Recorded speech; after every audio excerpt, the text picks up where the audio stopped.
Welcome back, folks. Hey, man, it's been been quite some time. It Quite some has. time. It Had a has. bit of a break.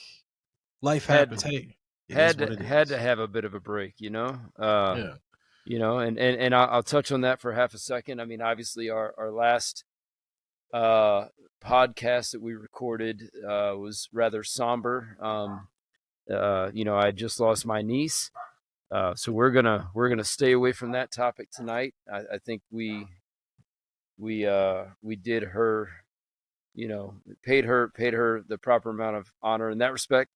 But we're back now. Like Salt said, we're back. We are going to be regular again. We're probably going to try to play catch up.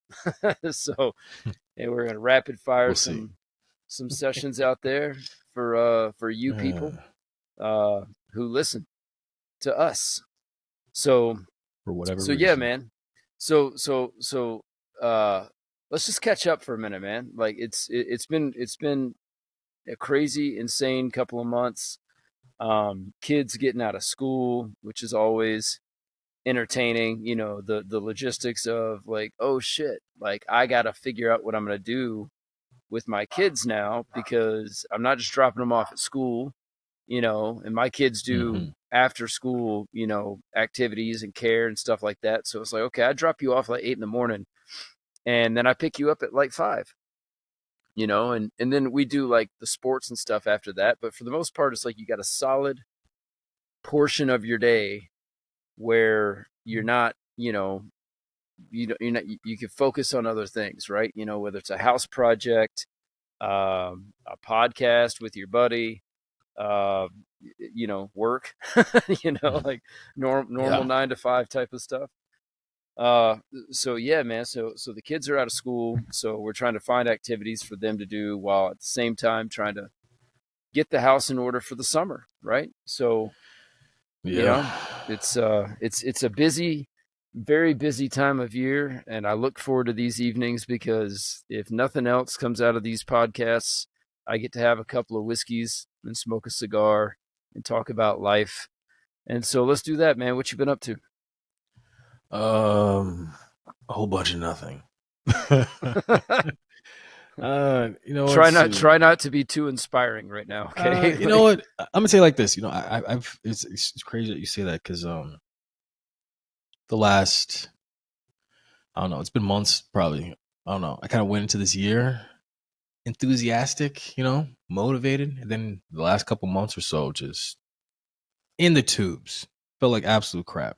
Don't know Really? why. Yeah, like and You got to get yesterday I you got kind to of give hit me like yeah, I was gonna say you got to give me an well, I mean, example, man, I have no because idea, to be honest. I was kind of, I was low on energy for like the longest, just dragging around. Couldn't really find anything to motivate me, drive me like at all. Like the gym was hard, everything was just difficult.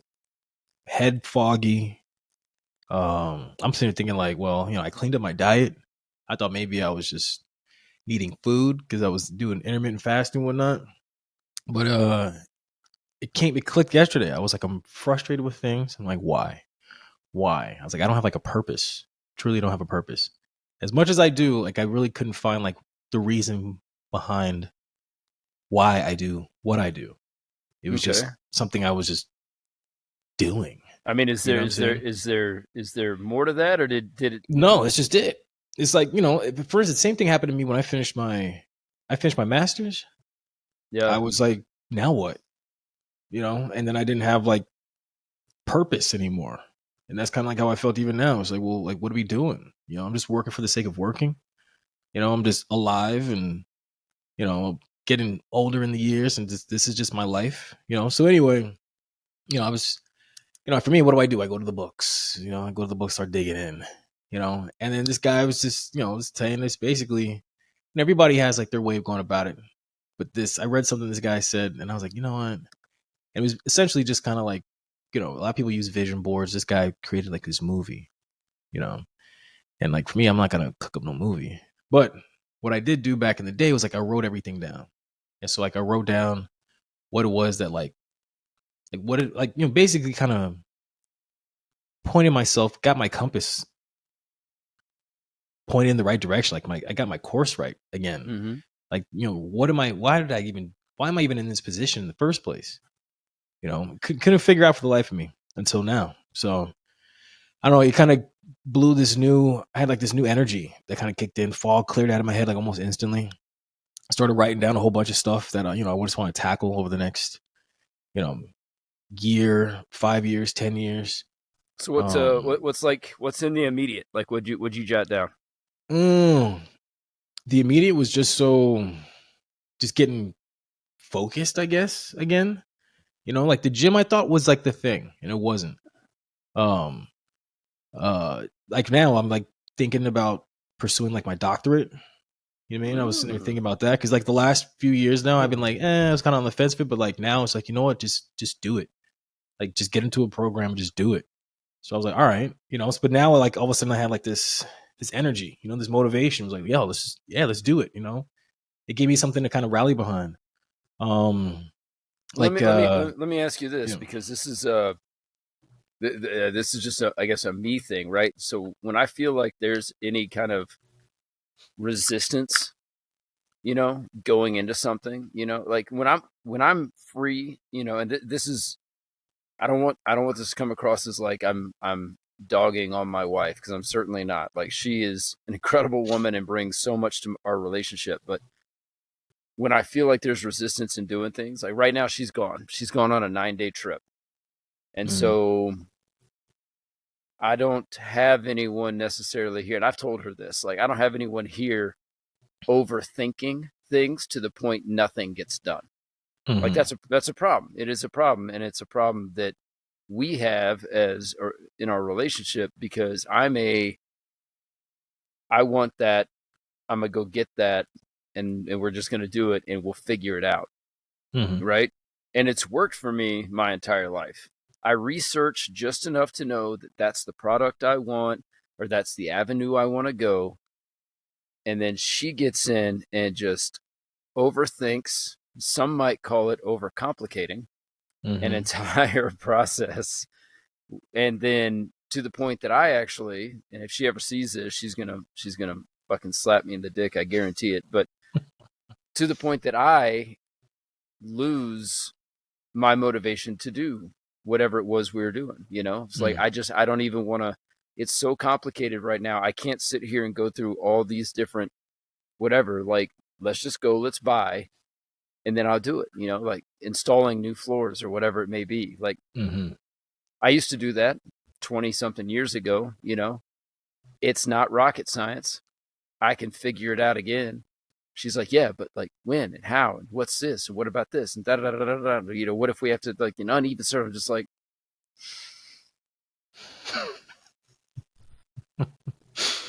we will figure it out. And she hates that answer. She absolutely hates that answer. We'll figure it out. She's like, no, I want to figure it out before we start. I'm like, then we're never gonna start. analysis So anyway, paralysis. yeah. So Yeah. is there anything like that that hinders you, like, or No, because you kind of roll solo anyway, so you don't really have that no, I problem, I don't don't have think. that issue with me. Nor do I have like really like a. I guess I don't have like that inner dialogue either. I just have to kind of know like what is it that I want to do. Once I kind of Mm-hmm. know that like, what is it that I'm trying to accomplish, which I think that's like the hard part. Because like shit, I was telling somebody just the other day. I was like, I really don't know what else there is for me to do. I think this is why this kind of like the doctor kind of thing kind of came up because it's just kind of like it's not like I have like this yearning to travel. I travel. I do that. You know what I'm saying? So like that scratch gets itched on a regular basis. There's no there's nothing like there's no thrills that I've yet to have. You know what I mean? Like or that I still haven't experienced, I guess. Like I'm sure there's plenty out there, but like the main stuff I've done, you know. So it was just kind of like, like what am I like what now? Like what now? I just I didn't really know, So like, now I'm just kind of like in this, like in this rut, I guess. It's just kind of like, well.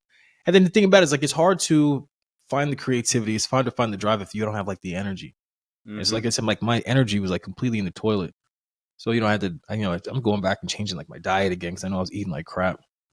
And even though I'm going to the gym and all that, it's still like I don't know, like this fog was in my head, and I'm just like, and it's been like this for like a while to the point where like people talking to me, I'm getting like a headache. I'm like, I don't even want to like be here anymore. Just frustrated with that. So yeah, I don't know, like just getting and just writing. It's like, okay, things to kind of tackle, get after, you know, things that I'm doing well. I kind of like forget that as well. I think I get lost in just the chaos of life and just kind of forget what is it that I do well. What is it like? Like who the hell am I? I mean, just running around. It's not my life anymore. It's like everybody else's. It seems like. So I don't know. I had to kind of recage myself a little bit, and it gave me a little boost of energy today. And I've been honest now. Like there's a lot more purpose behind my moves. As before, it was just kind of like I was just doing. I don't know. It was a weird kind of fog that I was in I would say for like a good few months now. And I can So attribute it to many things, I'm sure, but I'm just glad that I feel like I'm back. I can so kind of talk my shit. I'll tell you, well, you've never had a problem talking shit. Uh, so I'll tell you, I had something similar, but it didn't last for a couple of months. It lasted for a couple of days, and Hmm. it was last week actually. I was kind of like in this weird like because we've discussed this before. Like if we're turning 40 this year, right? So if Mm. we're turning 40, and this is like the halfway, let's call it, this is midlife, you know, point Mm. in our life. This is halfway through our lives, right? We're turning 40. Let's assume we live to 80. Hopefully we live longer than that. Hopefully shit. I hope we're only a third of the way. Maybe we hit 120, we're still chopping it up. You know what I mean? We'll see. Crazier things have happened. You know what I mean? So but I had this weird thought. I was like, man, and it like kind of what you're saying, like what am I doing? What's the purpose? But then I can kind of validate my moves. I'm like, man, I'm raising kids, have a Hmm. beautiful wife and a beautiful family, a beautiful household. So okay, all right. So I'm doing that stuff. And I can't wait to see like, what kind of brought me out of that a little bit was like just the thought of like, I can't wait to see who they become. You know what I mean? Yeah. And where they go, and even as they get into high school and all that stuff that everybody's like, oh yeah, it's gonna be nothing but drama. You got girls, it's gonna be nothing but drama. And when boys come around, I'm like, I don't know why, but like maybe I should be more concerned about that, but I'm just not. No. Like for me, I'm not like whatever, man. Like I feel like I'm doing a good enough job instilling, basic, morals and principles into my kids right now that 10 years from now, when that's a problem, when that's when that's the reality, I'm hoping they're going to be like,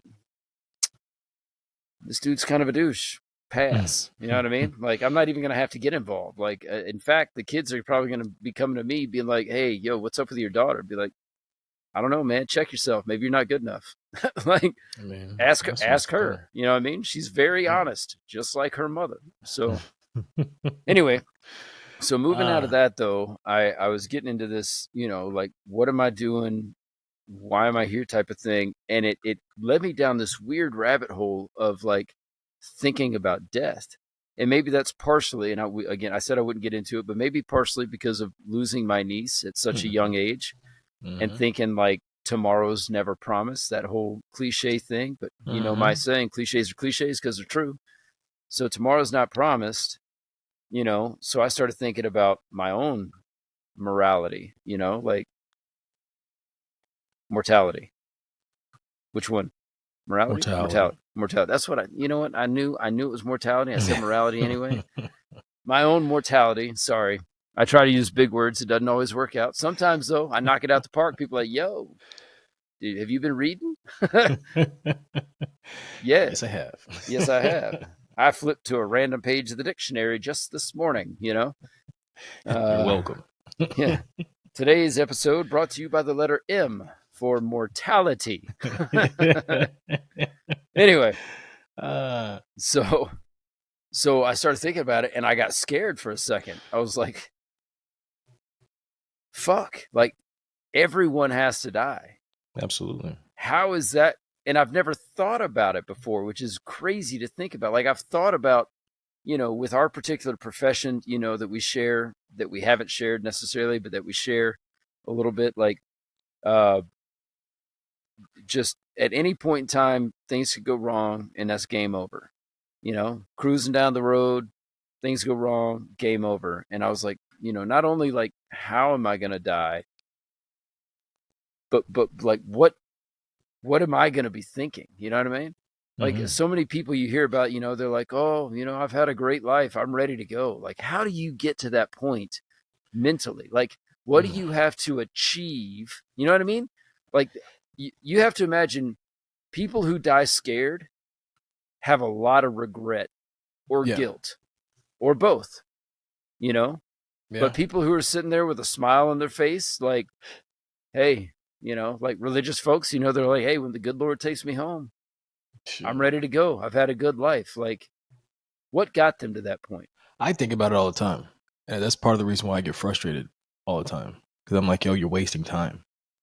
You know what I mean? Like, even like when I had my little fog, my little issue, like I know that I'm feeling like that, but I don't know how to shake it. And it drives me insane because I'm like, yo, you're wasting time.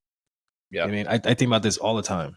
Like all the time. This is why I do what I do. It's because it's like, if I die tomorrow, I want nothing on the table. Nothing. Yeah. You know what I mean? And so I think like for me, at least in my mind, because I do contemplate, I think about it all the time, but um I think those that I think eventually, like if you have like if you've lived like a full life, like a good life for the most part, I'm not saying that you've done it all, you're like some multi-billion or anything like that, but like, you've lived a good quality life. And at this point, you're kind of like I'm done, like I'm tired. Maybe, some people maybe like maybe they've lost all like, their loved one, their significant other, husband or wife, something like that. They don't want to be alone. There's really nothing new that, even this is for me. Like, me, I'm pushing 40 and already I'm saying, well, what else? Like, now what? You know Yeah. what I'm saying? So I can only imagine if I'm 80, 90 years old and I'm like, there's nothing new under the sun, under the same BS. You know what I'm saying? Like, politics is politics.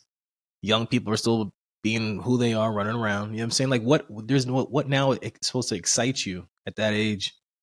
I don't know, because I'm feeling So like that now. Shit. so let me add this to the story, because this is kind of one of those things that, another one of those things that popped into my brain to kind of get me over that funk was that it's an interesting time for us. And the thing is, I haven't talked to any of my mentors who are, 20 years my senior about this necessary yet. Um, uh, and I need to, because I guarantee one of them has an answer that will help out, But what I came Hmm. up with on my own is, we are now, because so my mentors, a handful of them, but they're all about 20 years older than I am, and they're at that stage of life where they're just enjoying life because their kids are grown, but their kids, maybe they're becoming grandparents, um, they're retiring out of things and just getting into that phase where they're just kind of consulting, and they get paid to consult because that's the influence they've had over their entire lives. You know what I mean? Hmm. And so that just seems like a beautiful place to be. And I think it's weird because for us, we thought, I think 20 years ago, we probably thought like, oh man, 20 years and I'm going to put in 20 and I'm going to be retired at 40. And then I'm just going to be hunky fucking dory, until I die. Hmm. Little did we realize, life happens, inflation happens, you know, uh, coronavirus. I mean, all these random things that have changed the world that we live in to the point that, like, I could retire right now, but I would not be able to. I wouldn't be able to survive until I'm 80 off of that retirement, right? Yeah. You know, or that pension. Like, I wouldn't be able to survive just period. Like, screw the money that I have in retirement accounts. If that wasn't a thing and it was just talking about a pension, I mean, maybe if I lived in a shack in like Ohio, About to say. would I be able to survive off that money? But I mean, uh, I went to the store the other day and I bought and I don't mean like the store. I don't mean like a Ralph's or like a fucking Trader Joe's. I went to Sam's Club and I got a big rack of chicken breasts, which I'll get into that in a minute because I'm starting to, as I'm smoking a cigar and drinking scotch, I'm living that clean life. So I got a huge, thing of chicken breasts. I got some strawberries and some raspberries for my girls, and uh, and a box of those Celsius energy drinks. Just because I think of all the energy drinks out there, those are probably like the healthiest. I can't base that on any research that I've done. Just reading the labels and how I feel when I drink those versus drinking like a Red Bull or a Monster or something. I feel good with a Celsius. I feel like garbage after the other ones. So for me, they work. Anyway, 4 things. Those 4 things. Yep. $70. Oh, No, it was 70. Yeah. So, but I mean, it's not unrealistic to think that it might be $100 for chicken, a box of energy drinks, and some fruit. Yeah. Like in my mind, I'm thinking that should be $20, 25 max. $70 later. You know what I mean? And I'm like, it's 8 chicken breasts. It's not like it's a 16, like 8 chicken breasts is going to last me 3 days, maybe. Right. Yeah. Because I'm changing my diet from just putting in calories to bulk, which don't judge me for those of you who are like, oh, you don't look like you bulked at all. Fuck you, first of all, like I've been doing work. All right. These guns, they're there. I promise. You can't see them because they're hidden by the thing. Yeah. You can't see these wings, but you can see them. They're there. Anyway. But I'm switching into just, the chicken breast and the clean eating and stuff like that because it's time to trim down, right? Because we got on our goal between the two of us, we got a little under 2 months to get down to, at this point, I'm going to be happy with 8%. If I don't hit 5, I don't hit 5. Oh, but honestly, aim for the stars, land on a cloud. So, well, I'm also thinking too, like I don't want to be white girl wasted in Palm Springs because I got 5% body fat and can't maintain. You know what I mean? So gotta go light. Yeah. It's like, do you have diet vodka? What's diet vodka? It's called water. Can I get some water, please? Please. And a potato. Just that's all. Water and the potato without the alcohol in it. You're like one mango truly, just losing your mind. Again, crazier things have happened. Yeah. So, I mean, it's definitely I don't know. The one thing that comes with this whole world, and I'll hang up after this, is I know, like this happens in ebbs and flows. I have like these moments. They come, especially when it comes, like I see like my birthday looming. It happens like every year, like every year, just because I'm just kind of like, there's pressure for me to keep moving the needle, keep pushing forward every year, somehow, some way, just so I can look back and feel like I accomplished something over the course of the previous year, So if I don't have anything ready to go or I haven't completed something, I feel like an absolute POS. So, well, I think at a minimum we could probably look back, and I say we because you and I have been doing a lot of things together over the last year.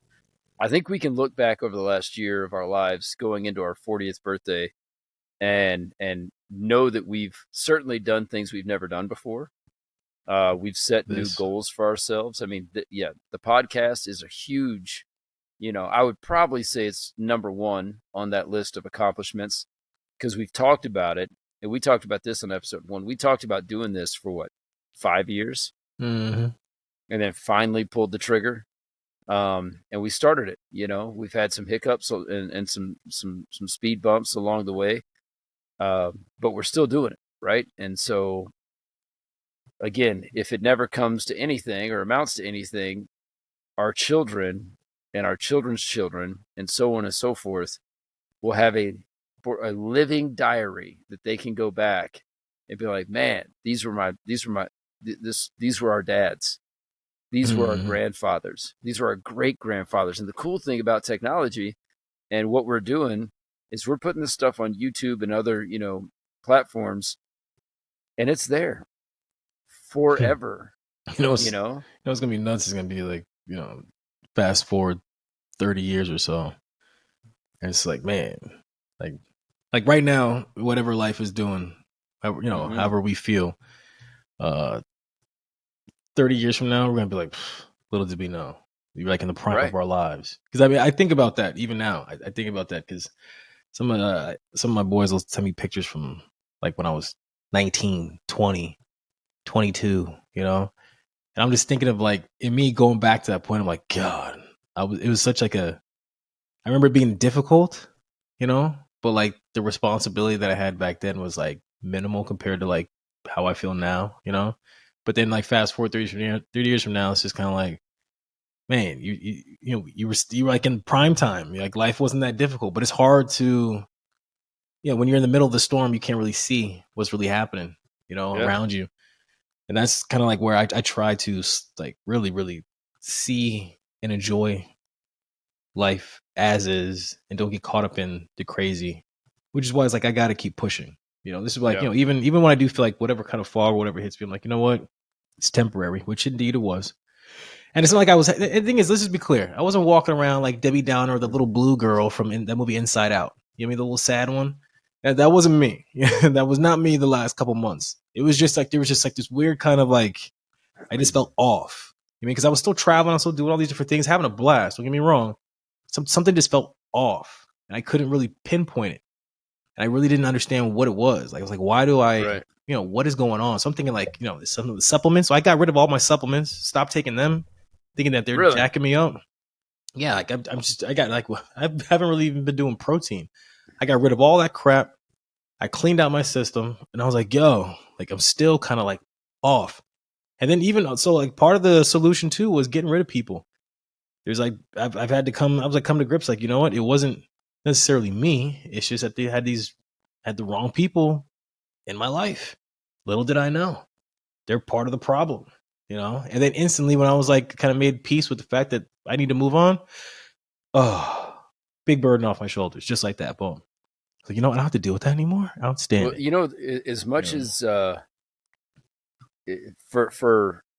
for those who know you really well, um, and we know that you're the solo, keep to yourself type, you are oddly the person that people go to and offload all their garbage, which is weird, It right? is Like very weird. there's certain people who come to me, but I feel like everyone goes to you because for Oh, whatever reason, as much as you have zero tolerance for bullshit, you tolerate bullshit. I do. And I preach I preach that I tolerate because I'm like, yeah, I want to be there for you, whatever. But when people come to me with garbage, I'm like, even my little girls, I'm like, this is dumb. Why is this even a conversation? So now I can understand. Like, you know what? I get why people don't come to me and they go to you because you're like, oh, oh, the problem is that and I'm like, you're an idiot. How about that? that's I Let's think start that's with that. the problem. Not that it's a problem. Is that I actually sit and I don't really have much to say. You know what I mean? So I just let people talk. And then them talking is like all they really needed to do. I don't really even have like any feedback necessarily, depending on like the nature of the relationship, whatever. But I just let people do what they do, and they usually just go to vent. And I'm like, good talk. And then that's But it. but But but that's part of the problem, right? Because I know you are like me in this sense. When they come back to vent again, and it's about the exact same thing because they've oh yeah, changed nothing about their lives, just like you and I don't like to repeat ourselves. yeah, I tell my girls constantly, and other people. I keep referring to my girls because I'm at home with them right now, and that's fresh. I'm like, I don't want to hear an apology for the same thing. I hmm don't want you to vent about the same thing twice. Change how you move. Be a boss in the way that you move. Make smarter decisions with your life so that this isn't a problem anymore in the future, you know? hmm People don't like to hear that though. They don't like to hear that they have to change. Oh, They you tell me want it's they all want in my power to do this? Well, they want the world to change for them, and that's just Yeah. not a reality. The reality is if you want the world to be better for you, you have to change how you move in the world. Mm-hmm. There's very few people in this world that just get shit handed to them, right? Agreed. And everyone else has to create their own happy place, you know? Yeah. So, I mean, it's like, whatever. I'm going to stop using my little girls as examples because people are going to be like, oh my God, they're horrible, or he's horrible, or something. I'm like, dude, my kids are amazing, beautiful. I mean, you know them. I don't know how to tell you. I'm telling everybody else. They're beautiful and they're intelligent. And so all I can do, because they're beautiful and intelligent and just they have a world ahead of them that I was never offered to me, probably never offered to you. And I can't wait to see how they tackle that. But I need to be hard on them now to teach them the lessons, the life, the world stuff that they need to know, ingrain it now so that when they have to make those extra decisions and I'm not around and their mom's not around, they know how to handle it. Like they are going to know Mm-hmm. how to move through life and be like, you know what? Uh, I got we're this. done here. Yeah, I got this, Yeah, I got and we're confidence. done, and I don't need you, and you know what I mean. So Yeah. Yeah. I gotta create little monsters, man. Oh yeah, absolutely. Coming down to the purpose thing, I think that's what the beauty of it is. Like for me, I kind of, uh, like when I'm in dad mode, that helps me to really kind of, I don't know, it gives me, that purpose piece kicks in full steam, and it really has me like focused when, like my munchkins with me, you know, and there's really no questioning at that point because I know what everything is going toward. Like it just makes sense. But it's just kind of tough sometimes when I'm on my own. I'm just kind of like just doing, and I'm out hanging. See, the thing is, like, I hang out a lot. Not that I party, but like when it's like out, and I'm always doing, but it's like with really no purpose behind it, really. And I think that's where I kind of get stuck. Where like, what the hell are you doing? We've been doing this for like a while. Like, what is this all going to amount to? You know. Yeah, And that's what I was like, okay. It was easier. Like for me, I like to. I don't know. I live like pretty. I mean, compared to some folks, I live pretty hardcore. Like in terms, not to say hardcore, but like very disciplined life. But when I kind of let myself kind of roam a little too free, then I kind of start losing it a little bit because it's like, what are you like? This is why I go to the gym and I try to read consistently and things like that. But then it's got to be purpose behind everything. But right, anyway, so is life, ebbs and right. flows, ups and downs. You gotta just roll with it and then bounce back like a beast. And then shoot, when you're back on track, shit, try to maintain it. Because man, So shit, that sometimes it kind of slips, between your fingers. You just kind of like you kind of get a little too high on the horse, high on the hog, whatever the hell. And when you start kind of feeling yourself a little bit, like for me, at least when I kind of start feeling myself, I kind of lose track of the discipline goes out the window.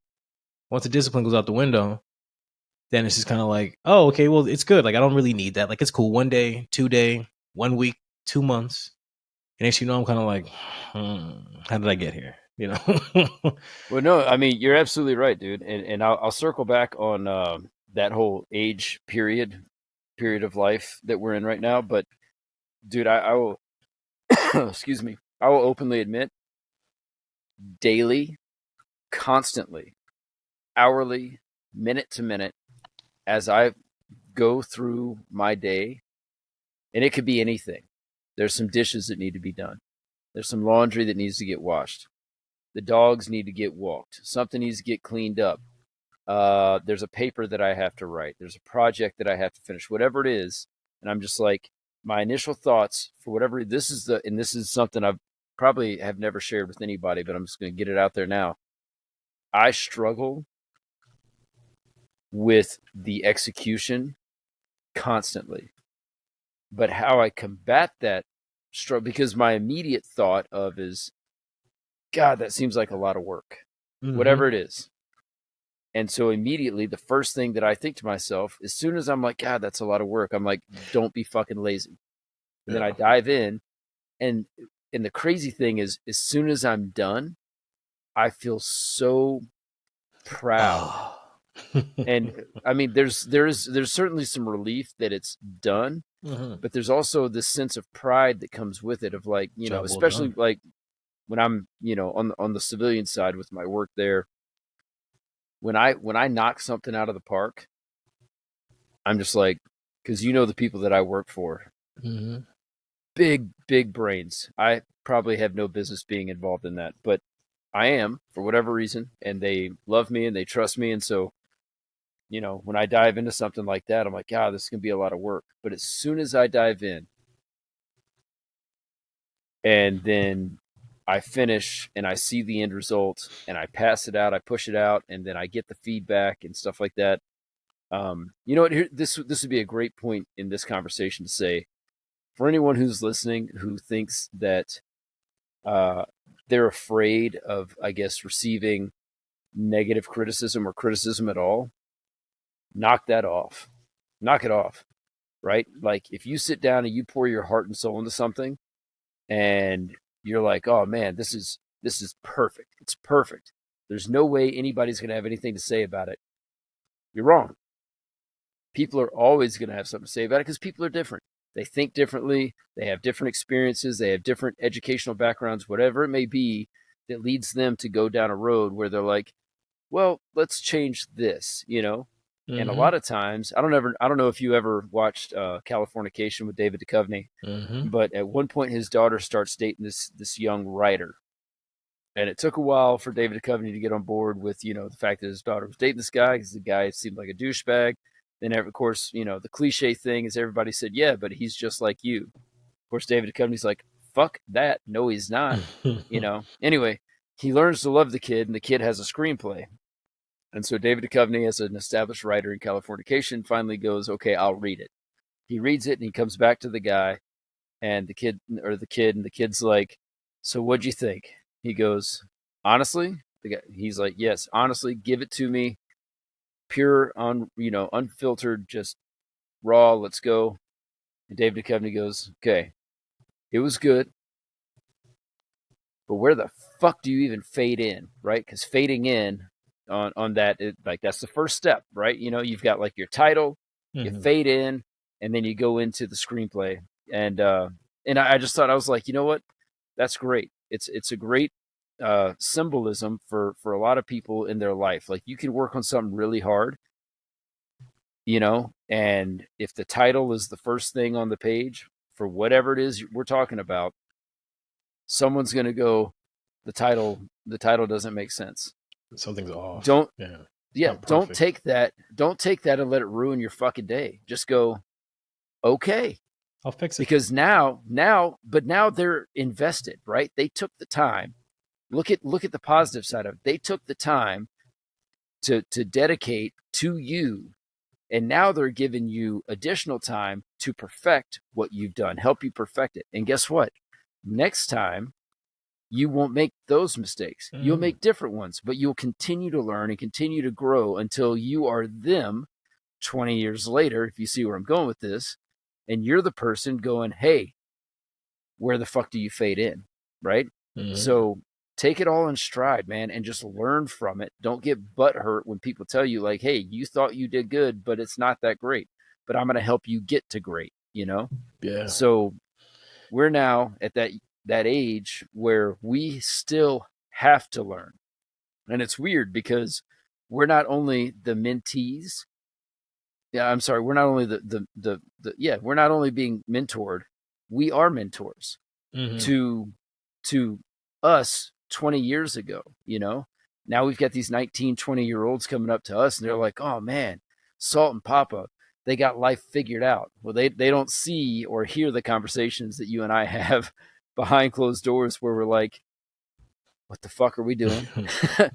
What's next? Help me. How Yeah, exactly. How are we going to get there? uh, They just see us in public when we're actually getting to let loose for a little bit, and it's like, oh man, like let's just chill. And they're like, oh, these guys, man, you guys roll so hard and da da da da. It's like, one, you don't know what we did to get here. Two, I'm willing to educate you. But I think the third piece, and I'm going to start working this into my conversations when I'm mentoring, is that I don't got it all figured out either, man. I am still learning from my mentors who have been there and done that. And I learn daily, and then I pass that along. And it's that circle of life, when it comes to these kind of things. Mm-hmm. And you're never done. You're never done until you're dead, as far as I'm concerned. Pretty much. And I think maybe if I'm bringing it full circle, if you're constantly learning, but you're also constantly paying it forward, and you're overall just a good human being, constantly striving for the next great thing, the next great achievement in your life, I think when you're finally on your deathbed, you're going to go, you know what? Maybe I gave it my all, and maybe now I'm in a mindset where I can say, you know what? I had a good life. But it still scares the shit out of me because it's very final. It's definitely I don't. Or is it's it though? weird. So like, I don't think well, so. I don't know. I mean, nobody knows. I think lights just go out, boom, and you're just done. Then it's just case closed, and then that's a wrap. I don't think there's anything. There's nothing afterward. You're not gonna get a bunch of virgins. Sorry for those out there who believe that. Well, I the think problem it's just, is even with that belief, and this is what was that comedian? I can't remember. Was it Jeff Dunham? Oh, with the puppet. With the puppet, Yeah, and I think it may have been him, and he's talking about like, oh yeah, the 40 virgins. Mm-hmm. He goes, nowhere does it say that the man is going to get 40 female virgins. Yeah. He might get stuck with 40 dudes. You're like, oh God, no. This is not what I was hoping for. You get like 40. Yeah, you get 40 virgin goats. Yeah, you're exactly. like, oh, God. I didn't sign up for this. No, yeah, it's I think at least in my mind, right? Like the way I look at it, because everybody has their own little spin on what happens when you're dead. Nobody knows shit. You know what I'm saying? Even those that died and came back, all they do is just make sure that this second time is a little more meaningful than the last one. But right. To me, it's just like I think this is just life. Life is just what it is. I think you get your heaven and your hell right now. You know what I'm saying? If you can't manage this, then you have no business enjoying the next level. The next big adventure, and maybe let's just say you keep screwing up this one right here. You keep coming back. Like this is actually like your purgatory. You keep doing the same dance in different periods of humanity, and you just keep coming back over and over until you figure it out so that you can stay gone in whatever that ether is. That is so let me ask you this. That brings up a really good point, or a really good topic that I've thought about many times. I'm glad we're going into this, right? This is fun for me to think about. Do you think like, and what? So keep that question in mind, right? Do you think with like a previous life? Yeah, like so like have. Well, let's just assume. Like let's talk about like some quantum theory type of things, Mm-hmm. that there's multiple dimensions, Mm-hmm. right? So let's assume, take someone who has died. I'll use my niece, for example. Okay. Mm-hmm. She just died 2 months ago in this world that we live in. Mm-hmm. But do you think maybe if she continued living, maybe she got in a car accident and she was resuscitated, but now she's in a different dimension, continuing to live? You know what I mean? Like, like how many times do you think like, holy shit, I should have died just now, but you didn't? So, but right. So that's my point. Like the whole cats have 9 lives things. Like how many times do you think like maybe in that dimension you did die? Yeah, but this one you picked up in a separate dimension. Yeah, and you just kind of keep going. I mean, we could talk about like, dude, I have thought about this. Like, it reminds me of that movie, The One. You ever seen that? No, The One with Jet Li. So there's no, I'm not a big kung fu. I mean, it's a good flick. I can't remember who else is in there with him, but basically, like the whole premise is, so you've got all these different dimensions, like you're saying, right? And the thing, what happens is that within all these different dimensions, the technology came to be where you can jump different dimensions. The thing is that when one of you in a different dimension dies, a new like this energy is spread across the remaining versions of you in the various dimensions. So they all get stronger, faster, da da da. So you get a little more power. So what this one evil version of Jet Li does is he's jumping from dimension to dimension and just killing off all the other versions of him, just killing them all off. And he's getting stronger and faster and all that. He wants to be just the one. You know what I'm saying? And so like one Jet Li, like the really, the heroic one versus the evil one, they're battling in the good guy's dimension, and he wants him dead because he's like, that's the last one. Like this is the one I gotta kill, and then I get all the power. It's a trip, but I mean, it could be that. Like it could be. So like to me, I believe the same. I believe the same, and I've read like the different things that kind of like they kind of allude to that. Not necessarily that we have there's other versions of us out there in these different dimensions. Maybe not. I don't know. However, their thing is more so there is a life, like pretty much like when people visualize, right? And they picture what the future looks like. They say that you can basically achieve that if you put your mind intention on it, kind of like the promise. You know what I'm saying? Like that kind of a thing. And then that's where all the different varieties of like these different pathways you can go. Because I mean, like life is all about freedom of choice, right? So you can go left, you can go right, you can go straight, you can even go backward. You can do all these different things, and it's already mapped out there. It's just a matter of which one are you going to put your attention and your energy toward. Is it going to be the path of destruction or path of production, or or nothing? And so it's kind of like it's interesting to think about because it's like shit. I mean, we talked about this before. The decisions that we made have got us to where we are, but we could have easily gone a different direction, and then who knows what that is. But that's a different path that we didn't take. So that's something that wasn't. It's still available. We can still go that way, but we happen to go this other. We went this other direction. So it's like that. What's his name? Robert Frost. I chose the path least taken, and it's been worth it. It was well worth it. Something like that. I chose the path less traveled, and in the end, it was all worth it. That's it. Yeah. So, but yeah, no, I think there's I think there's something to it, which is why I think it's kind of like it's not like a gamble to go all in for what you want, because you're gonna end up somewhere, but it'll be closer to what you ultimately your goal is, as opposed to if you did the complete opposite. Now you're nowhere close to it. So, but people play games. People play too much. They play too many games with their lives, man. Nobody really understands the sense of urgency. They don't have a sense of urgency right now because this life is too easy.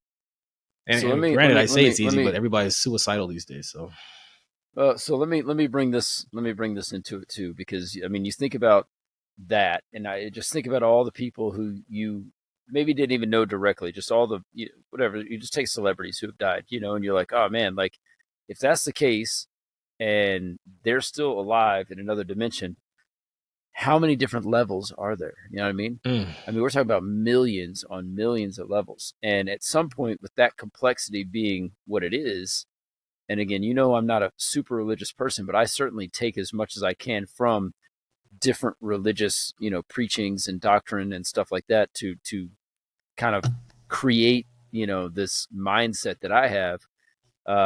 And really all it does is create more questions, and that's okay, because I like asking questions. And then, as you know, I love sitting outside next to a fire pit, smoking a cigar, sipping whiskey, and looking up at the stars and going, well, what about this? What about that? And dude, some of our best, unrecorded conversations have happened there, which is unfortunate that they haven't been recorded, but we'll get there. We'll bring them all back.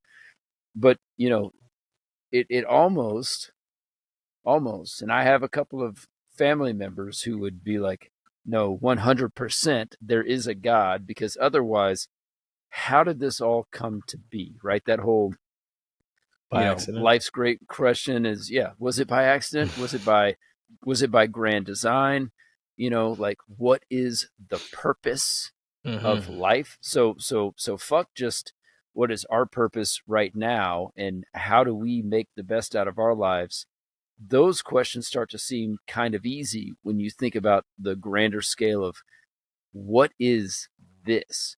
Is it an accident, or is it by grand design? Is there an all-knowing, all-present force, that's just been around forever? I mean, I think I brought this up to you. This is one of our fire pit conversations. I brought it up where we were talking about black holes. Remember this conversation? Mm-hmm. And the fact that, scientists and everybody else, they know that black holes exist, but nobody knows what's in there. They just seem to be a portal into something else, whatever it may be, another universe, whatever. And, one of the, you could call it a theory. It's not much of a theory. It was just something I said. But what if black holes are this omnipresent being? What if it's their way of looking into their creation and seeing how things are going in different places, right? Because if the universe, I mean, so we know, goes on forever. Yeah. I mean, gray matter. it's just, it's like, but then it's like, why even peek in? You know what I'm saying? Like, maybe he's blind, or not blind, but like he could, maybe it's all black out there because it's like their light. Like, we need light to see, they need dark to see. Maybe, I don't know. I have no idea. Like, to me, in my mind, it's right? fun like, it's fun to think about, though. It's fun to think about, and just theorize of like to think of things that you haven't heard of, right? Like, we think at this point, like, everything's been thought of, everything's been said. But then I wonder if anyone's ever had that thought. Like, here, let me give you this one right here, right? This is one of my favorite ones that I came up with. And honestly, I came up with it when I was like 16 years old. And I think I presented it to my dad at one point in time. He's like, "Shut up, boy. Jesus is just Jesus, and he's God's son, and da-da-da-da. He died for your sins. You need to go to church." And I was like, "Okay, whatever." Like, meet you there. I thought it was clever. I thought, because they always talk about like, the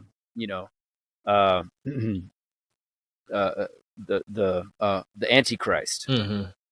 Okay. And so I thought to myself, with all the teachings and of the Christian belief, right? If you just focus on that part, that Jesus is supposed to return again, right? But there's also an Antichrist that is supposed to appear at some point in time, right? And so I thought to myself, okay, well, as science progresses, they've already proven that they can clone things from DNA, right? They can take DNA and they can grow another thing. Like, I can't remember I think they grew a goat or a sheep or something like that, from DNA. And I want to say I read an article where they tried to do that with a human, and then they terminated it because they got scared. I can't remember where I read that. Very much illegal too, and it's like an unethical thing. I'm sure they're already cooking up people somewhere anyway. But so think about this. Well, there may already be people walking around. Absolutely. We just don't know it because they know the population is not going to be with it. But I'm sure, dude, those Nazi scientists did some crazy shit. You know what I mean? So, and I would not put it past Hitler to be like, no one on this earth right now is my perfect, soldier. So let's fucking create them, right? Shit, we're doing that already. So let me go even deeper with that. So here's what I'm going after. They claim that they have the garments that Jesus was wearing when he was buried, which contain his DNA. Some hair, something. So I pube. Well, there's blood. There's blood on these garments, right? Yeah. And they're in. I don't remember where they're on display, but wherever they're on display, they're there, right? So they say that's Jesus Christ, right? That's his blood on that garment. Okay, cool. Let's just assume that's true. What if they cloned that DNA? But so the gospel tells you is that, no being created outside of how we make beings, right? Procreating the right way, whatever. Immaculate conception.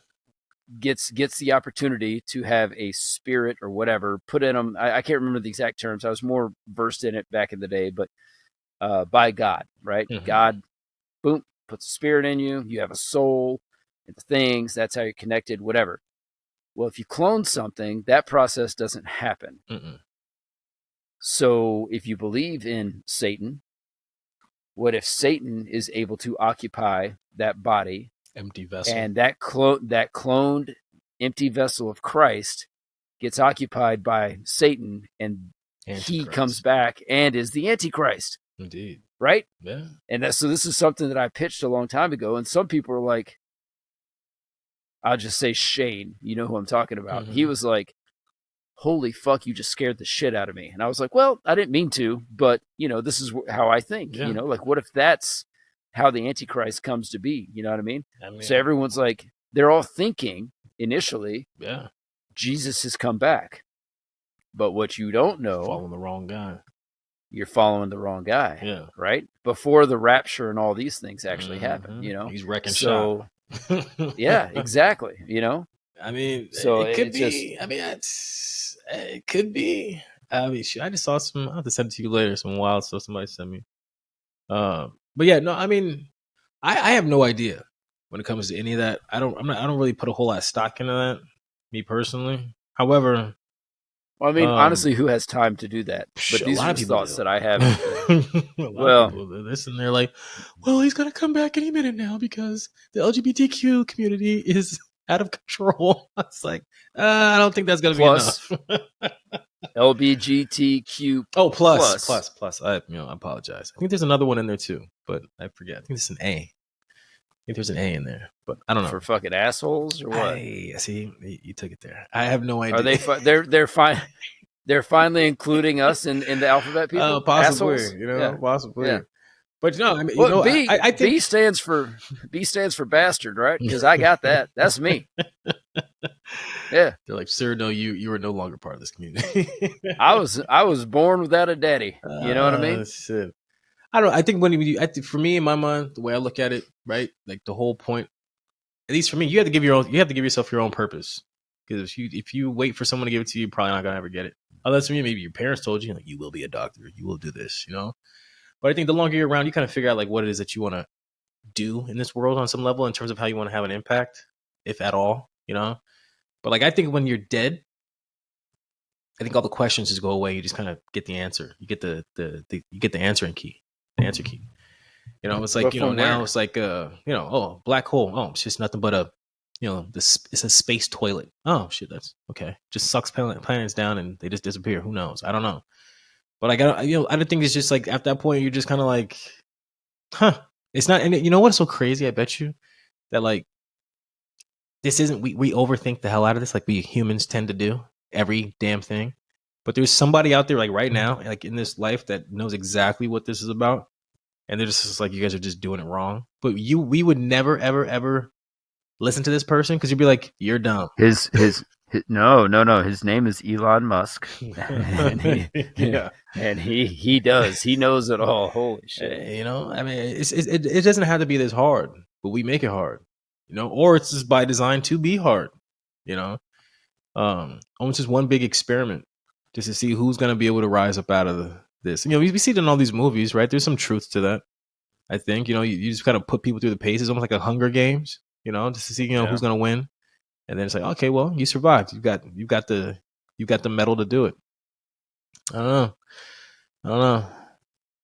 But it's certainly interesting, man, and that's the space that I enjoy living in, though. I mean, the things that the what ifs, the things that here's what I enjoy challenging myself to do. I enjoy challenging myself with questions that we know the human mind as it is now. And now, granted, like you said, there's folks out there like the late Stephen Hawking and stuff like that, like these genius types who see the world so differently that they are able to answer questions through math or science or research or just pure fucking knowledge that no one knows where it came from, but it sounds really good, but that the average human cannot fathom, right?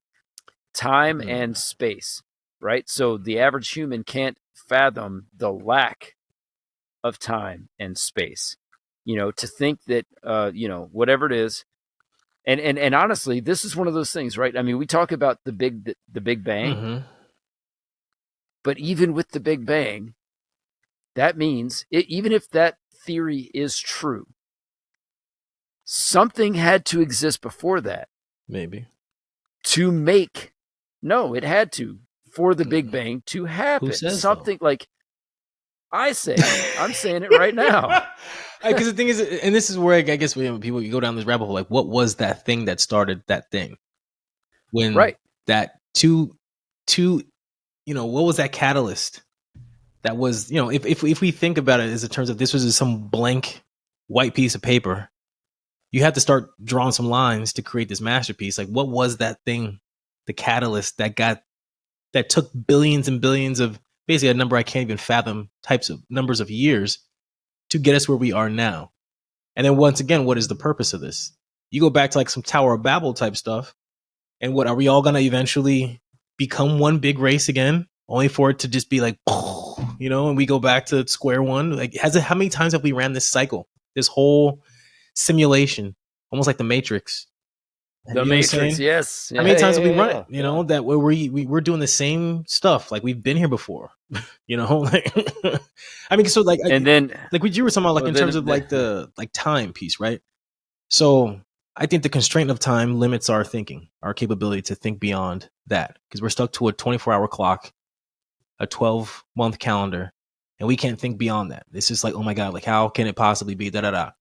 Do you think right. that there's a hack? It's like Stephen Hawking's. These guys are born with their minds. They probably can even life, like sound, everything's in color for them. You ever heard of those people?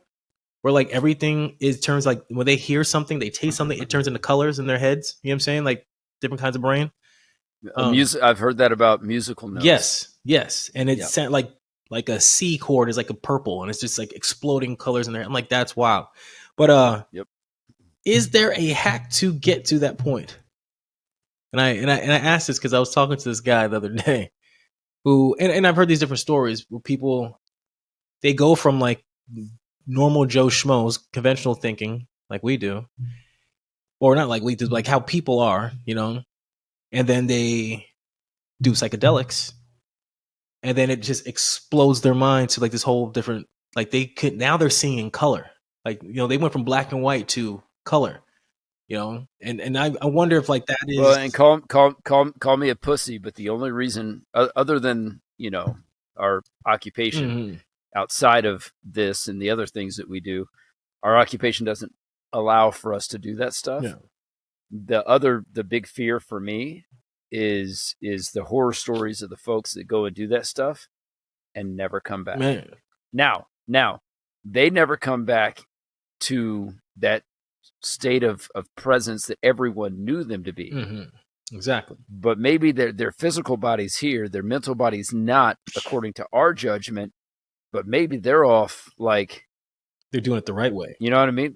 They, Maybe, I don't know, and we just can't understand it I because mean, we're not there, and we're still stuck in I our mean, cages. yo, these folks that we see on whatever, let's just go Skid Row, for example. Mm-hmm. And you're like, oh yeah, man, they had a bad dose of meth or whatever they took in, Yeah.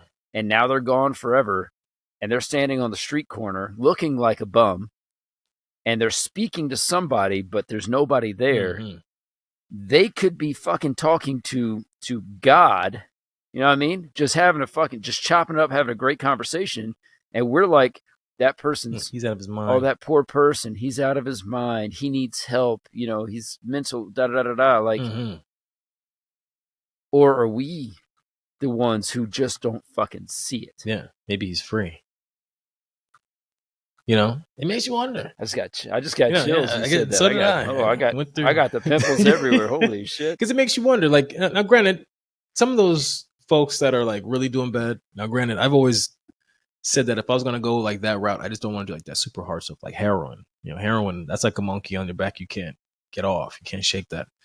People are missing teeth and all that. I'm like, I like my teeth.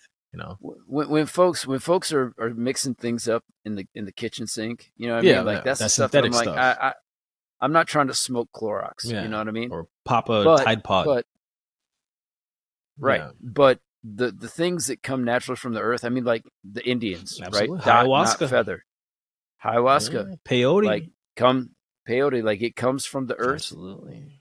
As far as I know, I mean, they might get addicted to it and forget to brush their teeth, and that's why they got fucked up, That could be the case. But alcohol does the same. I would be willing to go down. Well, you say that. How many times have I told you, man? Like, and maybe call it a crutch. People can judge me all they want. Turns out I don't give a fuck. So, haha, joke's on you. I don't care. But I have a couple of wobblies, as I call them. I have a couple of scotches, bourbons, whatever it may be. Beer doesn't get me there. I'll tell you that much. Like certain beers, beer just fucks me up. You know what I mean? Fucks me up, like how I feel. Ugh. My gut just, I wake up feeling terrible. But if I have a bottle of wine, I'm thinking different and I'm talking different. At least I'm thinking different. My talk may be slurred and not coming out straight. But I have a couple. Like tonight, I'm drinking. I normally always do this in the past sessions, and I've enjoyed it. So I'll show. Tonight, I'm drinking Glenmorangie. And I'm smoking actually a cigar that you gave me, and I'm gonna the Garcia and Garcia. Oh, is it? That's My Father. Hold on, is that one? I got the other wrapper. I got the other wrapper right here. Hold on.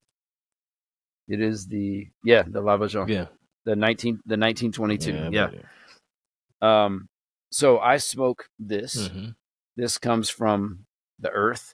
It obviously has natural chemicals in there, whatever, that puts your brain in a different, mindset, whether it chills you out, amps you up, whatever it is. For me, I calm down and I start to think. And I combine that with a little bit of alcohol that, numbs the bullshit in my brain. So that stuff goes away and it opens me up to think more freely.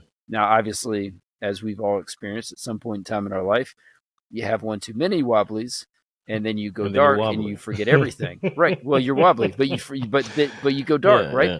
So I think even with that, obviously there's a balance with everything, but with that there's a very specific balance where you have just enough to get you in that mind state. And I'm almost there right now, even though I don't feel intoxicated, but I'm in no mood to care about all the bullshit right now.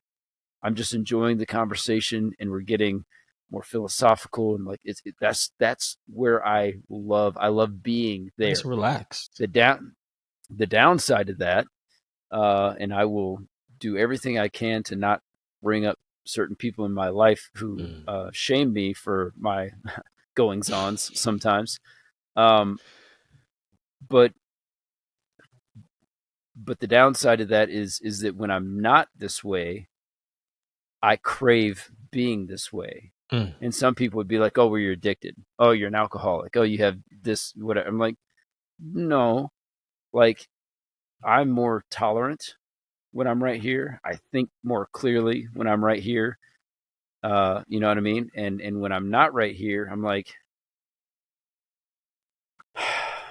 I'm frustrated because now everything is very real, and I immediately want to start doing all the things that come naturally, I think, to most men, which is like, I want to fix your problems. So I get out of the philosophical thinking and the understanding phase, and I get into the, I'm fucking annoyed with your bullshit. I don't want to hear it anymore. I've already told you. I'm tired of hearing I'm sorry. I'm tired of hearing the same repetitive thing every time you talk to me. Like, I would rather be here where I can be like, okay, yeah, great, cool. When this is done, I'm going to feed my soul, and I'm going to call my boy Salt. Because he at least fucking understands me and gets me. And even when I use the wrong fucking terminology, like, the fact that you have gelatin in your skin,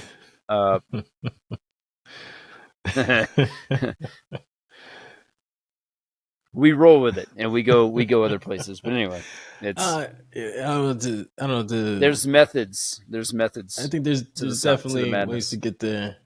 I call it like, it's almost like Mario Brothers, you get a flower, you get fireballs, you get a mushroom, you get bigger. I think that's what, we got the same stuff here. We just got to figure out what it does for us. It's a plenty. I never thought about that Yeah, before. I mean, Do you think that those particular things that they put in that video game were based on like real I life? think Like, so. oh, It's just like, yo, like you get that power up. You know, I mean, I've always looked at it like what that. is it? What is it about a turtle shell? Is that where you Uh, put the peyote and smoke it out of a turtle shell, or what's maybe. up? Yeah. You just become a fucking killer all of a sudden? Yeah. Speaking of, so I went to the grocery store today, and I saw these kids. They were in the produce section, whatever. I was like, okay, whatever, And then I leave, and I had like some fruit in my hand and a couple other things, and these kids are just standing like in the little island on the side of the parking lot, just standing there, just doing something. I came like I see them, they're huddled up. These two kids, they're doing all this shuffling, and I'm like, they got, like, I don't like, what are you doing? Like, you're just standing there and they're doing something. Like, to me, everything about it was like, you're up to something. I just don't know what, you know. And then I see this kid pulls out this apple, and he's drilling a hole in it. And I was just like, are you doing what I'm thinking you're doing? Like right here, like in the damn parking lot. And then like as I'm driving off, he's I was like, they made a little apple It's bong, man. it's legal now. Isn't that crazy? Oh, you know what? I didn't even think about that. Yeah, because I was like, damn, you're on just. It's I was like, you legal. didn't even like. You're not gonna even watch. I mean, there's cops that are around there like all the time. I'm like, all right, that's ballsy, man. Cops. I mean, all a Shit, cop can do is come up to you now, and I mean, they can't even ask stop for a that. medical marijuana card. They're just Can't like, ask for hey, nothing. you're in a public place, right? Like maybe take this somewhere else. I Like, mean, not that I care. what are you? I'm glad that it was organic. They used Yeah, they used an apple, get their a little bit of vitamins. Granny Smith 100%. flavoring. Yeah, yeah. I was just like, man, I don't know. It just kind of was wild to me is that they're not even trying to hide it, just out there. It was like, wow, okay. These like young kids too, man. It's like, damn, man, already getting it on. But yeah, I don't know. I figure eventually I'm gonna take that ride one of these days. Sometimes like sometimes like it's hard to think beyond what I know. I guess that's why I always look toward conversations to kind of pick people's brains, just like so like what do you think about life in general and all this other stuff? Because I'm like, I think I'm kind of like tapped with ideas. I don't know, like I've kind of I dig in these books and all that, but it's just kind of like almost like I can't get out of my own way with like my thinking a lot of times. It's like I feel like I'm on repeat with a lot of stuff. You know, Yeah. I'm like, well, I don't know how to really push it anymore. I got a lot Well, from. that's we call dude when we're working out. What do we call that? We call it plateauing. Yeah, well, So we got to find a way to push through the plateau, right? yeah, yeah, To see a different result. Now, yeah, hold on. Now I'm going somewhere with this because I think because we just discussed this. I think it was 2 days ago or 3 days ago. Whenever it was, we were smoking cigars together last, and discussing the future of this podcast and stuff like that, and getting back into it after all the things, and I think with what you're saying right now, and I'll only speak for me here, so that's what I mean by my vision for this podcast and where we're going is that we need additional conversation. We need to bring other people into the podcast, and as much as you and I enjoy our conversations, I don't know that everybody enjoys it. So we need to bring in a third party, add some different perspective to these things. And the fun part is that we can go back over the past 16 or 17 episodes, whatever we've had so far, which is nothing. It's a drop in the bucket to have 16 or 17 episodes. But we can touch on the conversations we've already had, but with a third party in here who's like, yeah, but that's not how I think. oh, Or have you good. thought about this or whatever? You know what I mean? Absolutely. And that, as I like to do, bringing it full circle, that's like bringing somebody in to our, let's call it a white paper, right? It's a term that I use in my civilian company. That's like we wrote let's see, what is it, episode 17? It's like we wrote let's call it, each episode is one page. We wrote a 17-page white paper, right? And we thought it was pretty good. We know that it's not polished. We know that already. But we wrote a 17-page white paper and we're going to bring in different experts to help us conquer these different discussions with a different perspective and polish what it was we've already discussed. And I think that's more entertaining. It's more educational. It certainly challenges you and I, which is what we love, is being challenged. So I say that to say this: for anyone who has hung on this long at an hour and 15, we're going to start having guests on our show. And I can't wait for the conversations and to see where it goes from here. Now that you said it, people are gonna hold us to it. Shit. Now that it's out there, That's why maybe it's time to I edit. said it, because nope. It's time to put the invites out. Yeah. I mean, we already have a catalog of people that we want to bring on, so we just got to figure out who and when they're available and do what we do. Yeah. You know. Yeah. Let's see who's available and fucking hit record. Yeah. I mean, shit. Yeah. I mean, I know it'll definitely be interesting. It'll be. I mean, shit. Like, like I said, it just adds an extra element to it. Instead of getting to, maybe get into some great little debates. Dare I say some fiery arguments, which would be great as well. I'm all about it. I dig it. You know? Yeah. So, we'll definitely put it together. So, but yeah, it's good that we have now gotten back on here. It's gotten not easy to not do this. I'm glad that we're back on it. Too much time goes by, and next thing it becomes like this afterthought. Which that wasn't the goal. Which I mean, granted, we took a much needed break. Not that we were burnt out, just because it was just necessary. Kind of just take a knee for a hot second and recalibrate, and get back in the game. Too much life happened. Yeah, too much life and happened.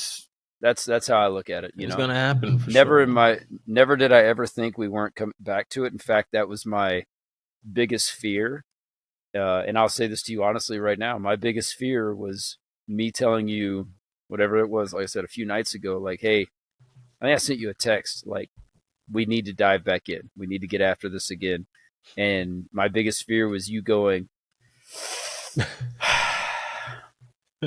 no, I didn't actually think that was going to happen, but that was my biggest fear, right? Like, that's like, maybe Salt is, maybe he's kind of over it, for whatever reason, and it just, like, cause life, things happen. It's like, it was a great trial. We did it. And, we didn't have 1 million followers after the first episode or whatever. So, I'm out, it's like, fuck. But it was actually quite the opposite of that. And you're like, yeah, absolutely. And I have this idea and this idea and this idea.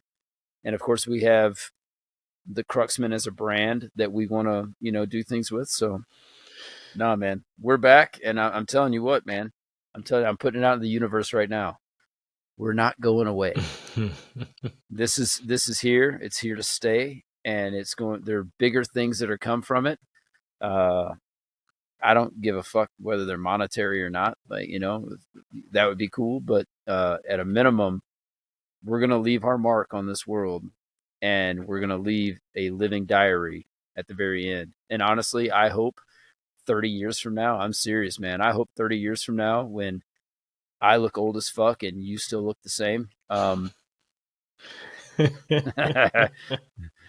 everyone knows what I mean by that, that we're still chopping it up, Oh, shit. Yeah. I mean, more than likely. Yeah. I mean, well, honestly, it's one of those things where it's like, if you can get, again, and again, this is a life lesson. If you can get over that hump of caring about what other people think and that instant gratification, you start to realize that if only you continued to do it, right? You stayed present and you stayed active and you just continued, with what you're doing, on some level, somehow, it will pay off eventually. Yeah. And I will tell you right now, you and nobody, you could take the biggest podcaster out there right now, whoever that may be, Joe Rogan, maybe, honestly, like, Maybe. he's pretty up there as far as in the public eye. If he was on our show and we said, hey, man, do you think if we did this for 30 years, it would amount to nothing? He'd be like, fuck no. It's going to amount to something. It's just a matter of when. Mm-hmm. It's a matter of time. You stay at it, you keep doing it, you stay committed to the project. Eventually, you will have a following, and you will have this and that and the other, and things will come of it. And honestly, like one of my great mentors told me, what you start with now in 7 years, it will be something completely different than you ever thought possible. Absolutely. And he told me that when I started my music career, and I was 23 when I moved to Hollywood, and I told this mentor, I said, hey, I'm going to be a rock star drummer, period. Dot. That's what I'm going to be. He's like, great. Probably not, though. I was like, what the fuck, man? He goes, well, I mean, he goes, look, and he's heard me play. He's seen me play live. He's like, you're a fantastic drummer. You're great. But he goes, what I want to challenge you to do is walk through every door that gets open for you. And if you just walk through, take a look around, turn around, walk back, at least you know, right? Mm-hmm. So walk through every door that gets open, take every opportunity that is afforded to you, and just see. He goes, and I guarantee you in 7 years, which is weird because the number 7 has a lot of other things, but I'll save that for a different conversation. He goes, in 7 years, you will be doing something completely different. As long as you stick to this particular path, this music thing you're trying to do, you will be doing something completely different than you ever thought possible. And you know what I did 7 years to the day after that? I headlined Avalon as a DJ. Boom. Because I walked through the doors. I stopped drumming. I started promoting nightclubs. I did all these different things, and one thing led to another. I'm sorry. I didn't headline. I played the main stage at Avalon. Headlining was different, but I played the main stage at Avalon, which is the longest standing nightclub in Hollywood, in LA. And I was like, and he was there. He was there for it. Nice. And he even gave that speech before I went on. I had this big group of people. We're in the green room or whatever they call it. We're backstage, and he's like giving this speech. I have it on tape. It's so cool. Actually, I don't even know if we were in the green room. We may have been at a like an Airbnb or something somewhere. But either way, he gave this speech, and he goes, I watched Joe as a drummer, and he was great. And I watched him progress into this, and then he started promoting, and then he started his own promotion company, and this, that, and the other. And he goes, the first time, because he was there the first time I ever got to mess around with a set of turntables, and it was the I want to say it was the CDJ 1000s, which is a little bit older version of what I have now and what's more popular in the clubs. But he goes, from the first time I saw him touch those things, it just, and he snapped, he goes, it clicked. And I saw it on his face. He goes, and he started doing things with these turntables, knowing nothing about them. And people were just already like, there's something here. And then, yeah, so 7 years after to the day, and I got to play the main stage at Avalon. So rock and roll. you never know. Never know, man. Just gotta keep going. Keep going. The goal is never like, what's so crazy is that everybody wants to get like the millions or whatever, right? But then like, yeah, when you start kind of moving in that direction, that goal, what you become on that path to get all the money or whatever, then you're like, well, actually this is, you kind of find out what you truly want to do, what your passion truly is. Because like, and then the money just comes after that. It just starts to roll. But if the goal is to do that, and you start working toward that, you find yourself just kind of getting caught up in whatever your true purpose was, like the true passion, that love. And then the money's gonna just roll. But so, and it never becomes like the money, because like the money's gonna just be there. It's like whatever, that's everywhere. But you just gotta find like your thing, your niche, you know. So that's good stuff. And the thing is that your niche is going to be ever evolving, right? Oh, for sure. Sure. And again, that's one of those things, that, like I'm telling you, every 7 years, your life changes in a way as long as you're sticking to your basics, something's going to happen. Just keep growing, keep So learning, keep pushing it. that's it. Try to get better. I don't know. Find there's a million. I mean, there's so many passions out there. Whatever tickles your fancy, just get into it. Set a goal, pursue it, see where you end up. You definitely get close, if not get it. But there's always gonna be somebody. When you're not working hard, somebody else is. When you're sleeping, somebody's probably working. So you got to keep moving. That's that whole Will Smith thing, right? Will Smith had a great speech on it, and I'm going to paraphrase it right now. Just he talked about, he goes, all you folks are out here sleeping, 8-10 hours a day. Millionaires don't sleep 8 hours a day, right? They sleep when it's a necessity. Now, that's a hindrance to some people. Depends on how your brain works. But he goes, but I don't sleep in until 8 o'clock in the morning. He goes, because if you sleep in until 8 o'clock in the morning on the West Coast, right? 8 o'clock in the morning is 11 o'clock on the East Coast.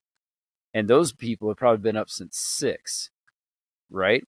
So that's what, 5 hours? Mm-hmm. He goes, so there's people on the East Coast who have been making decisions about your life for 5 hours, and you're just now getting out of bed. When you think about it that way, you're like, it's time to move. I got to get ahead of folks. I got to get up earlier. Maybe that means you go to bed earlier too, right? Mm-hmm. Quit staying up on your fucking Xbox or PS 5 million, whatever's out there now. I don't know. I don't play video games. So like whatever it is, like quit wasting your life playing these video games and living in this alternate reality that's never going to amount to anything in this world, right? Mm-hmm. And do something with your life. Or I mean, because the worst thing is when people sit there and they do these things. They do all these things where they waste time, right? I mean, let's go back to basics of like working out. You know what I mean? Like people are like, oh, I just can't lose weight and I can't save money. Yeah, but you go to Starbucks 3 times a day. Mm-hmm. That's probably $10 a pop. That's $30. You know what I mean? And granted, minimum wage is like $15, an hour now. But basically, I mean, if you go there 3 times a day, you spend $30, you're making $15 an hour times 8. What's that? 15 times 8? What's that? I don't know. I'm not doing the math. Either way, point is, let's just assume you're spending like a third of your daily paycheck on fucking 1,000-calorie frappuccinos, right? So now you're talking about each one of those frappuccinos 1,000 calories. You're putting 3,000 calories of garbage into your body because it tastes good and spending a third of your income. And you're complaining about how you can't get ahead financially and you can't lose weight. It's like 120. Well, cut out Starbucks. Yeah, you cut it out. I mean, but that's cut out Starbucks. So okay, so 120. So you're spending a quarter. Yeah, exactly. The latte factor. Mm-hmm. So you're spending a quarter of your daily whatever. Like, but when you're making minimum wage, that's a lot of fucking cash, right? Mm-hmm. I mean, and if you're trying to get in shape, you're drinking 1,000 calories more than the average daily consumption, right? Yeah. And did you go to the gym? Probably not. Or did you sleep in, go to work, have your frappuccinos, go home, and immediately lock in and make excuses? But I think that's that purposeless life, right? I think that's exactly kind of like where, you got to if you have a goal, lock in and then live it and breathe it and pursue it relentlessly, and because then you get the drive to do these other things. You know what I'm saying? Like if it really wasn't like a thing, like, I guess I'll just go to the gym, then it's not really what you were trying to pursue. You got to be like, okay, I'm committed to this. And when I say committed to, like a lot of people are committed to everybody else and everybody else's nonsense, and they're not committed to themselves, it blows my mind, but it's definitely like a thing. I know that was definitely me. But to be committed to like yourself as much as you are committed to everybody else, because you know what I hear all the time, especially from women. Well, I don't want them to be like, I don't want to piss people off, or I don't want to upset people. I don't want to be considered a mean person, whatever. So they do a whole bunch of stuff for other people, then they neglect themselves, which I'm like baffled. Now, granted, I still do that to an extent to this day. However, I do make time for me so I can do what I got to do. However, this is where I kind of get off track, where I'm starting to do for everybody else and I'm wearing myself thin, and I haven't done anything for me because I don't really have where am I going? You see what I'm saying? All that stuff gets handled As soon as I got like a direction, my compass is set, course is set, boom, all that other stuff fades out, and I could care less because I got to get it done. Like if I do start this doctorate program, everything's gonna fade away. There's gonna be a lot of things I just don't do because I don't have time because I need to get this done because I'm fully committed. I'm focused. You know what I'm saying? So I think that's what, like, when you're talking about something like that, it's just like they're not in it. They're not committed to whatever that is that they're trying to achieve. It's just a thing that they think that people want to hear. Oh, well, it makes me sound cool or whatever. Like if you actually like doubled down and actually like honed in on it, they would see significant improvement results, and everything else would just go from there. Granted, he's a comedian and an actor, but Jim Carrey, I fucking love that He's dude. another great guy. I love that dude. He has that whole speech, and I can't remember where he gave it. I wish I could because it would make the story that much better. But he goes, one of his quotes that I love the most is he says, if you're not willing to sacrifice for a year to get what you want for the rest of your life, you care too much about what people think. And I think in that respect, now granted, he's a multi-billionaire, whatever he is, like he has made it, right? Sure. As far as cash goes, he's got cash. Whether or not he's happy, I don't know. Look at Robin Williams. You know what I mean? Who knows? Which just goes to show you can have all the success and all the money in the world. Doesn't mean you're happy, right? You could be struggling with all sorts of other things, Demons. right? But like if you're not willing to sit here when you're 20 something, and let's just assume you're 20 something and you have your bachelor's degree and you have a decent job where in today's world, I would say a decent job, you're making $80,000 to $100,000, and if you're single, now living in LA, that's still probably a struggle. Unfortunately, it's just hard for me to fathom that 80 to 100 grand means struggling. But Get a roommate. That's because I'm from fucking Alabama, where growing up, if you were making 80 to 100 grand a year, you lived in the nice neighborhood with the big brick house, and your kids went to the private schools. You know what I mean? Like, but ultimately, like, look, man, like just because you think you can afford something right now doesn't mean you can afford it forever. And if you're not willing to sacrifice, dude, one of my best friends, and I'll just say he lives in Hawaii, so you know who I'm talking about now. This man has never spent money on anything outside of investments, right? And he is very successful in what he does. And he's one of the coolest fucking people that I know. But he ran track in college, and so he will go around, like if he needs a new T-shirt, he'll go and run like a 5K, like for charity, and he'll donate money, but he'll donate money that he could have bought an entire wardrobe. But he'll go run the 5K for the T-shirt, and then he'll add that T-shirt to his wardrobe, and that will be his new T-shirt.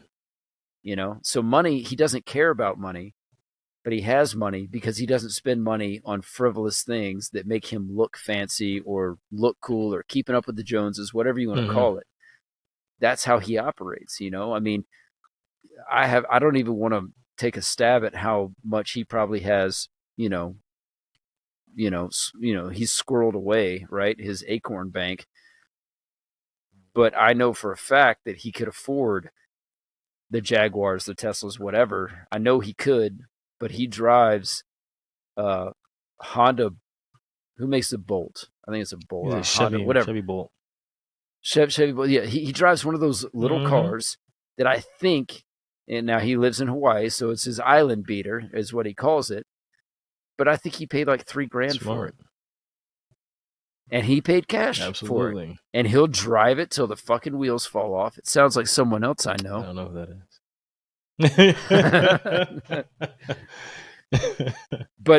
but he'll do that, drive it till the wheels fall off, and then he'll get it because for him, it's just a means to get from A to B. If it gets me from A to B, I don't need anything fancy. I don't need to highlight my worth in the vehicle I'm driving, Now you go see his house. He's got what I would consider a modest house, but it's beautiful. It's beautiful, right? In Hawaii, though, it's worth a shit ton of Mm-hmm. money. But he lives in this house, runs 5Ks for t-shirts. He drives a very cheap and efficient vehicle, and he doesn't spend money on a lot of great things. But It's simple. I know you know who I'm talking Yeah. about, because he's one of those folks that, like, when I call him, I'm like, hey man, what was it? I had a show in Hollywood one time because you were Mm-hmm. there, and I called him like 4 days prior. I was like, hey, what are you doing this weekend? He's like, I don't have anything going on this weekend. I was like, hey, I've got a show in Hollywood. Do you want to go? Now, for most people, they're like, why would you call your friend who lives in Hawaii and ask him 4 days prior if he wants to come to a show in LA? Well, because I know that that's how he Mm-hmm. operates. He would much rather be like, oh, yeah, I'll buy a round trip ticket to come to LA and watch this show and hang out for a night or two, and do all the fancy stuff. He'll spend the money on the hotel and the airfare, and he'll throw down money on the bar tab, obviously, if he's not paying for the whole thing, like, and then he'll go back, because for him, like, that just filled his emotional cup. You know what I mean? Like, he is so full after doing something like that, that none of that other, on the surface shit matters. And I'm like, what a fucking beautiful way to live, Yeah. you know? It's not complicated. It's just very simple. It's easy. You know, Yeah. that's how I like it. It's when it gets complicated. That's when I think that's when I start losing my mind. Start going insane. Cause I'm just like, why is this being so hard? I was like, well, this doesn't have to be this hard. I mean, it just doesn't. You cut out the nonsense and keep it Well, simple, and then all of a sudden it's like, oh well, this is all I really need, and it's peaceful and it's relaxing, and you have a lot more control over that as opposed to when you start adding on nonsense and things that are just you add people that are that's just it. pointless. You buy a bunch of I wanted crap. to bring that You know what up. I'm saying? Yep. That is it's meaningless. Like there's no meaning in any of that stuff. So once you figure that out, then it's just kind of like, well, what truly do I Well, need? it's a temporary Yeah, status. That's all it is. yeah. It is a Because you're temporary jamming for status. about like let's just say what 3 months after you buy the new iPhone. Oh my god, I got it. Check me out. Blah blah blah blah blah. And then as soon as the new year kicks in and that new one's on the horizon, now you're just an average Joe. Until the new And phone on drops. on that, what, I don't even know what the newest is. I think it's iPhone 14, I don't maybe. know. It would not surprise me if this person I'm talking about has like an iPhone 6, I'm about to say because it and works. it's barely hanging on or struggling, but it does what it Yeah, needs to do, and then you right? probably just go get a used You one know, that's the number 7. You know what I'm saying? yeah, Like, refurbished iPhone 7. He's like, I'm yeah, jamming now. see this new camera? Like, check me out. Yeah. Yo, He's all grainy and pixelated, yeah, He's like, but it was better than what I yeah. It's had, not a flip, right? So you guys will be all right. Yeah. No, I mean, and Apparently those are coming back, that's but what I'm saying. Like, it doesn't have to be hard. It does not have to be hard. But but once again, like everywhere you look, people can't bite that bullet. They gotta be shining. Like I like to shine. Don't get me wrong, I do. But 9 times out of 10, any outfit that I'm wearing, I probably got it for like the whole thing less than like $100. Putting that bad boy together. so you know how I roll, and I can, dude, I can dapper the fuck up or down or whatever the term is. I can. And I have those things in my wardrobe. But my day to day, I tend to roll like Adam Sandler. You know what I mean? Like I'm in what my wife calls my dad shorts, which are sweat shorts, Mm-hmm. and I'm in a tank top or a t-shirt, with a hat on, and but clothes that I've had for years, whatever. Like I just I like to look good, but I also don't care about what other people think anymore, right? I used to, but that's just it. You think about the money that you spend to impress other people who do nothing for your Mm, life. exactly. So you're getting false validation and you're just bleeding cash. Mm, So once you recognize that, you're all of a sudden you're like, man, I can easily change the way that I flow. Now, there is, there's a little bit extra to that in the form of I'm not saying get sloppy. don't show up to an interview looking like a bum. No, preferably not. You know, If you want the job. continue. Well, and I'll take it a step further, and this is more important even than the interview. You know, if you're in a a relationship, don't look like garbage. Don't smell like garbage either. You know what I mean? Deep clean. Don't smell like garbage. Brush your teeth. Brush your teeth. Shower. I shower twice a day. It's my thing. Mm-hmm. On occasion, rare occasion, because I shower in the morning, and I typically shower before I go to bed. I shower in the morning because I like feeling clean throughout the day, and I shower before I go to bed because I like feeling clean. There's nothing better than crawling into your bed clean. Yeah, it's such a fun, like with clean sheets absolutely. too. I mean, like, and I wash my sheets often, like, not because I think they're dirty. There's just no better feeling than getting into a freshly made bed, freshly showered. God, it's such a fucking, and it's just little things like that. It's nice and cold too. Feels too. So good, nice and cold. Yes. Oh man. And I splurged. I went and got. I say I splurged. I splurged on my bed, right? But you think about it. You know, on average, most people, spend probably a third of their life. Did I pause or something? No, you said you splurge on your bed. I was like, I didn't say splooge. I said splurge. I splurged on my bed. So I got, dude, I went out. I got the cooling, whatever it was, the Cool Gel Tempur-Pedic mattress. Dude, this mattress is insane. And then I got the topper for it to protect my investment, but I got the Cool Gel topper, right?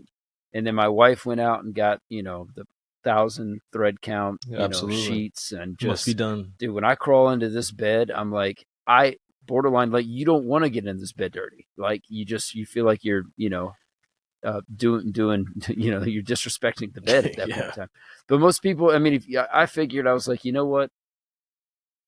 If I was an average person, which I don't think I am because I don't sleep 8 hours a night, I get about 6 on average, and I think that's pretty good. And it varies, because that's an average, right? Some nights I get 3. About once a week, I will sleep really hard, and I'll get like 9 hours. Shit. And that's my body just kind of resetting, and that's about once a week on average.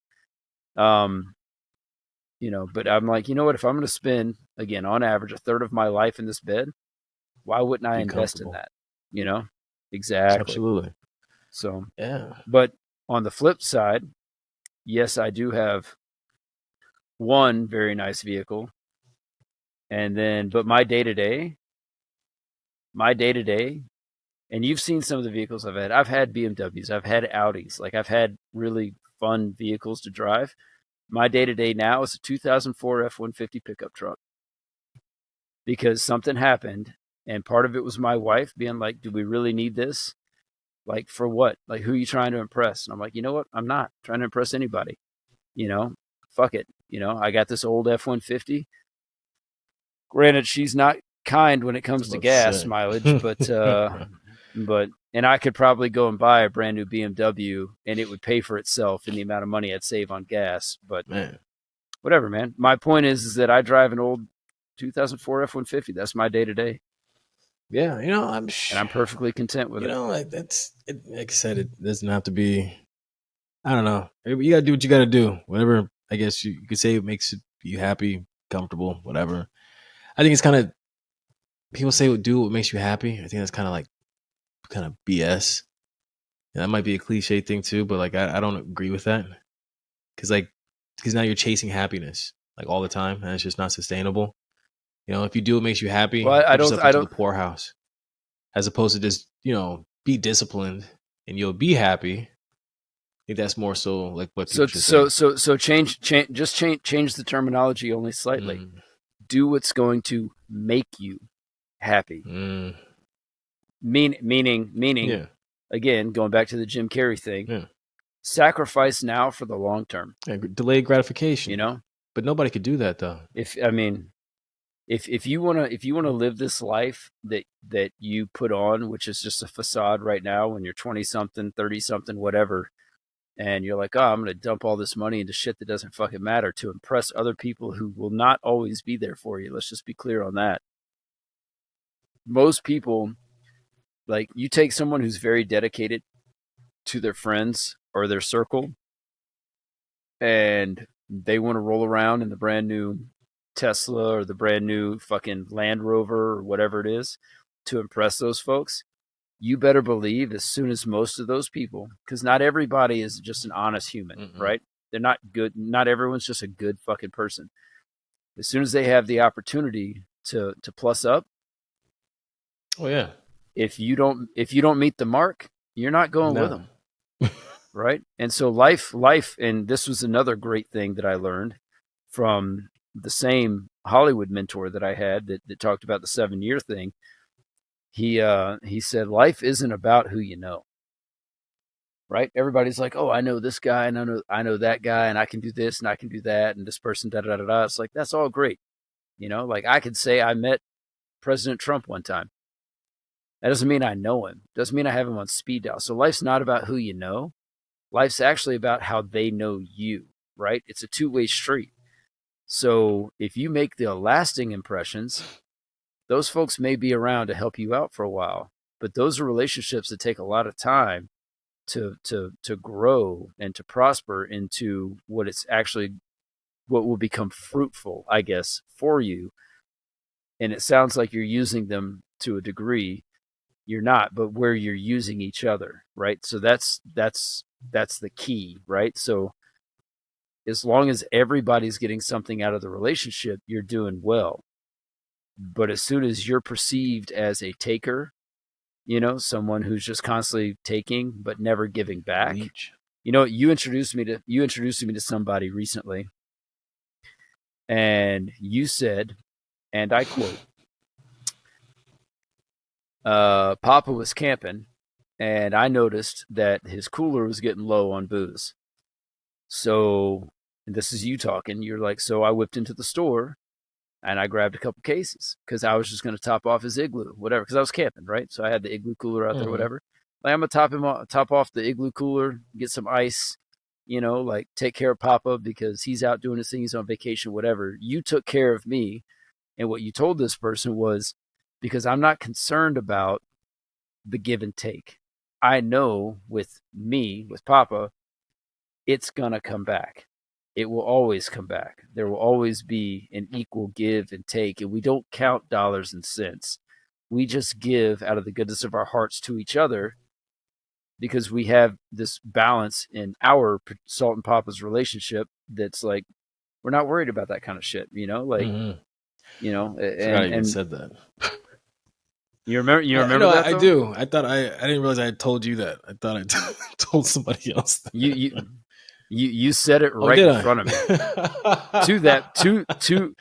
to that person. Yes. Man. Shit that you. And I could see the glossy eyes, in that person's face trying to understand what it was you were saying. And I wanted to speak up, but I was like, maybe not my part, my not my lane. But truly, that's what it is, though. I mean, you get into a relationship with folks where it's not about me saying, I know this person.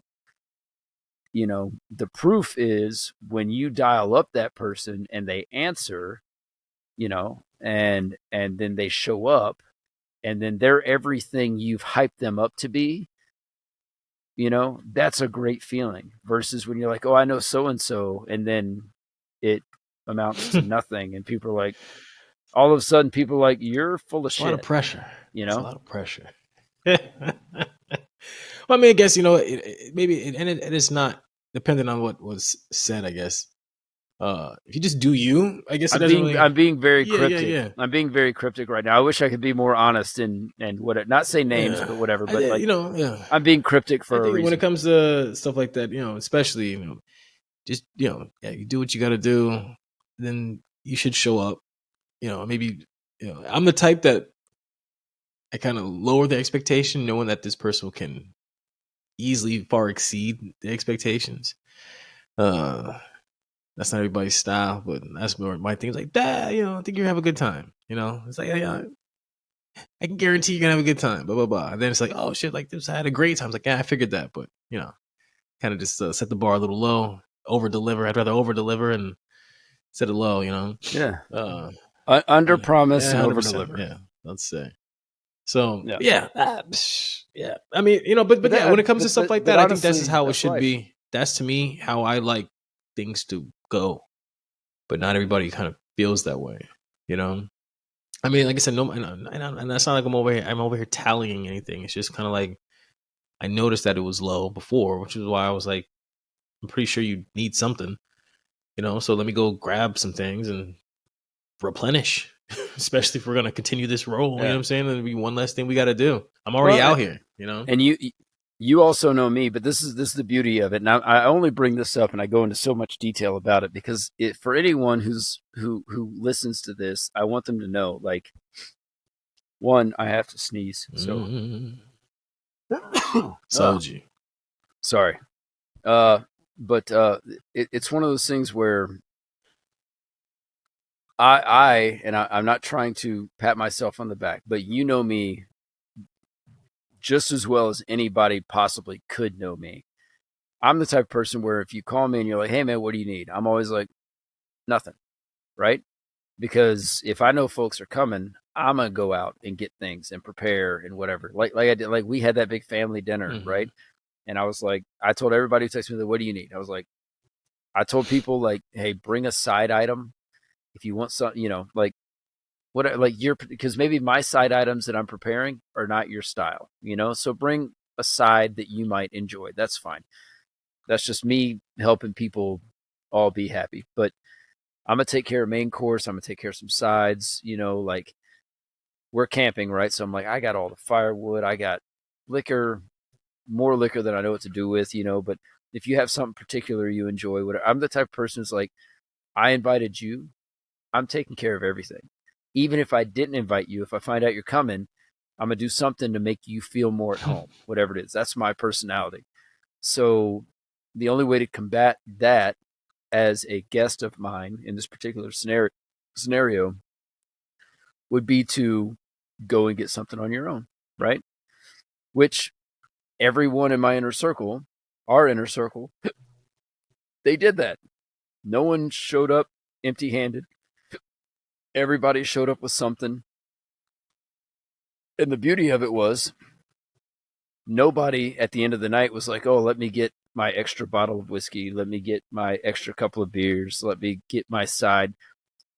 And it was almost too much because everybody just left everything. And my wife was like, the fuck are we going to do with all this shit now? And I'm like, well, I know what's going to happen with the alcohol. There's plans for that. and the rest after the alcohol is consumed will also get consumed. So, that's, yep. I'm sitting there just eating fucking beans, cold because like, I need to put something in my body.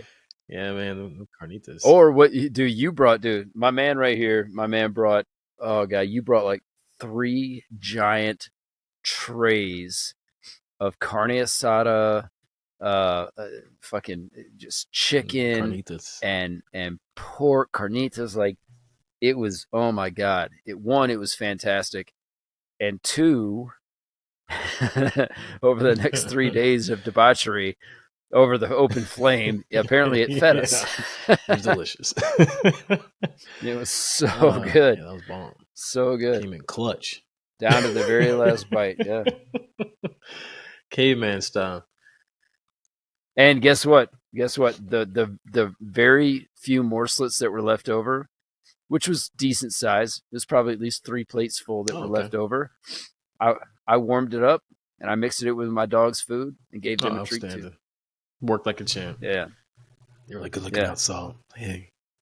Welcome, fellas. Yeah. The dogs are happy. Yeah. You still got a lot of cigar left. Shit, man. I don't know if you had a cigar yesterday, but I did. And it was quite nice. I did. I sent you a picture of it. I didn't think you actually smoked it because I was waiting for you to actually light it up, and I was gonna call you actually. So I was gonna call you too, and then I realized it was my aunt's birthday. My aunt Beverly, and And so I texted her. I was like, "Hey, Beverly, like, I'm sorry I didn't call you today. You know, not making any excuses. Just I'm sorry I didn't call. But happy birthday to the best aunt that a grown ass man could ever ask for." And she fired back a response immediately. She's like, "I love, love, love, love, love, love, love, love, love you," like, type of thing. I was like, "Oh, you're up and you're drunk." Like, okay. So I dialed her up. I dialed her up right here on FaceTime at the fire pit here. And dude, I think I talked to her till 2 o'clock in the Nice, morning. man. And my winning. And they were just up. They were just having a blast, huh? Good deal. They were just pounding them. Yeah, dude, they were having a great time. So I smoked that cigar. I talked with her, dude. I fucking laughed till I cried. I mean, it was just. I mean, you know these people, man. They're salt of the earth, just fucking great human beings. And no, we chopped it up and we caught up, and I'm actually gonna go see them in 2 weeks because I'm gonna take my girls out to Alabama. So drop them off for a couple of weeks, let them hang out on the farm. Nice. Yep. Nice. Good deal. So that's why I never called you. Oh yeah, no, it's all good. Yeah, I was sitting. I was like, maybe he probably passed out or something like that. I know he's busy over there. Then I started zoning out, started listening to some things on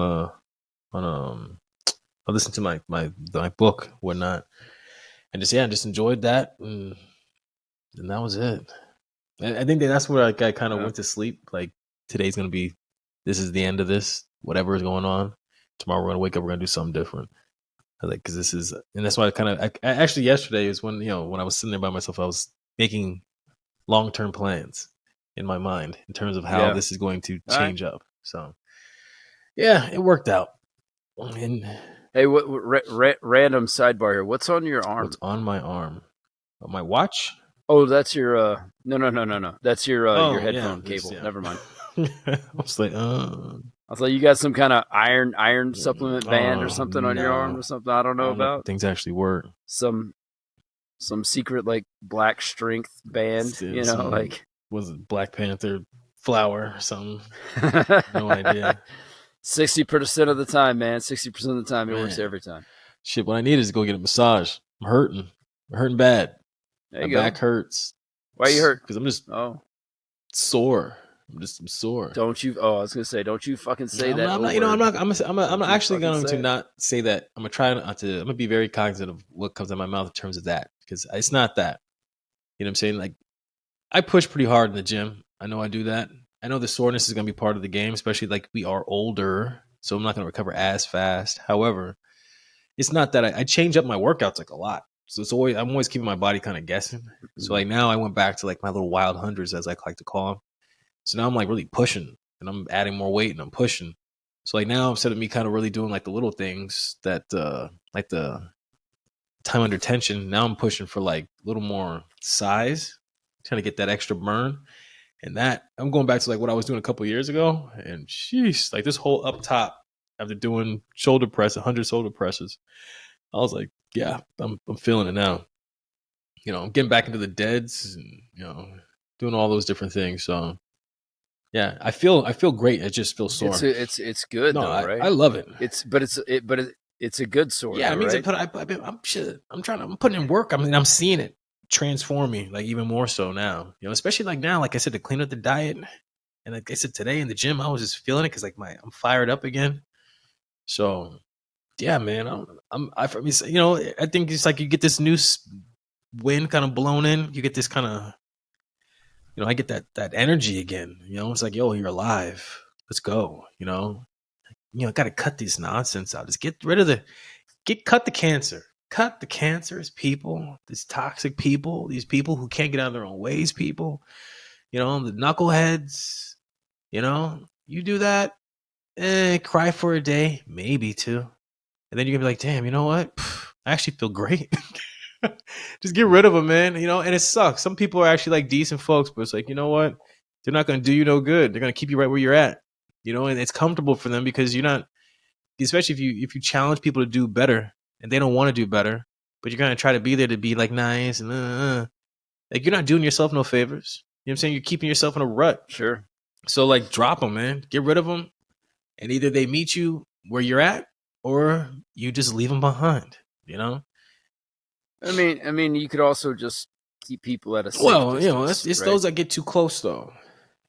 It's those that get too close. Or they get, or they well, you get that whole give them an inch, they'll take a Or mile. they're real insidious. It's like, They just kind of somehow yeah, just man. It's make their like, way look, back in there. You're just like, damn, like how do we get back into this shit? Ugh, I'm just like, yeah. I'm just like, I just get burnt out. I constantly keep people at a safe distance, man, and they know who they are, and there's people that I love, and when they call me, I answer the first time. I always have my phone on me. So if I don't answer, there's either a really good reason for it. Honestly, like I don't like answering my phone when I'm in the gym. I don't like, unless it's work related, which equates to a little bit extra cheddar. Like I don't like answering the phone when I'm in the gym. And then there's other folks that I'll answer when they first call, and then there's other folks I'll let it go to voicemail because I'm like, I need a little extra time to think about this, like, because I already know what they want. So am I gonna call them back? Probably. I don't like to be that dude. But at the same time, it's like I gotta game plan it a little bit because you never know. Folks who are always out to take something from you, they're so creative in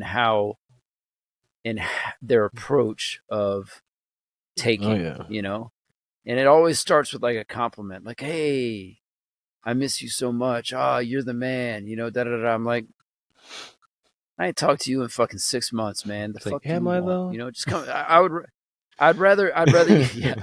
Don't make me question myself, like don't put me in that position. Like just come out with it, because if they, and I'll tell those people the same thing I tell my 8-year-old daughter. Ask yourself, think before you act. Ask yourself a simple question. How's this going to go over? Right? And if you already know the answer, don't fucking make the call. If you call me and you're like, hey, I need to borrow money, when you already know I'm not going to loan you money because I just don't loan folks money, it's a slippery fucking slope. Just don't fucking call me. Save both of us that mental torture of me being like, well, fuck, now you're dead to me, like forever, because I told you last time, don't fucking call me. Like I got this one person in my life, and shit, we're over 2 hours now. You know what? This is a part 1 and part 2. I'm just gonna say that right now. But I just have a feeling most people are gonna look at a 2-hour long episode and be like, nope, don't have time for that. But like loaning folks money, man. I will give people money. But if you call me and I haven't heard from you in 6 months, and the first thing out your mouth is, like, hey man, I need to borrow some cash, and you haven't called me to ask me how my daughters are doing, how my life is going, like you're not even concerned about me at all, like you just go straight to give me something, I got no time for you. We're done here. Why are you wasting our time? It's understandable. Absolutely. I hate that shit. Won't be me. Damn. In terms of me loaning that shit out, like I don't have, absolutely not. Well, shit, being that you just said it was 2 hours, I didn't realize it was 2 hours. This is all going on in one shot, so everybody knows. I'm not cutting this bad boy up. It's all it's all going on in one shot. So, well, you know what? We're back. We have a lot to get off our chest. We have a lot to talk about, and this is the first of many, many, many more to come. Yeah. So, hey, you know what? Episode 17 is a wrap. Yes, it did. Appreciate you guys for hanging out with us, and we're gonna have some guests on pretty soon. So we're gonna change it up. Yeah. So yeah, stay tuned. All right, man. All right, man. Come by. I'm about to pop another bottle open. Peace. We'll see you in the morning.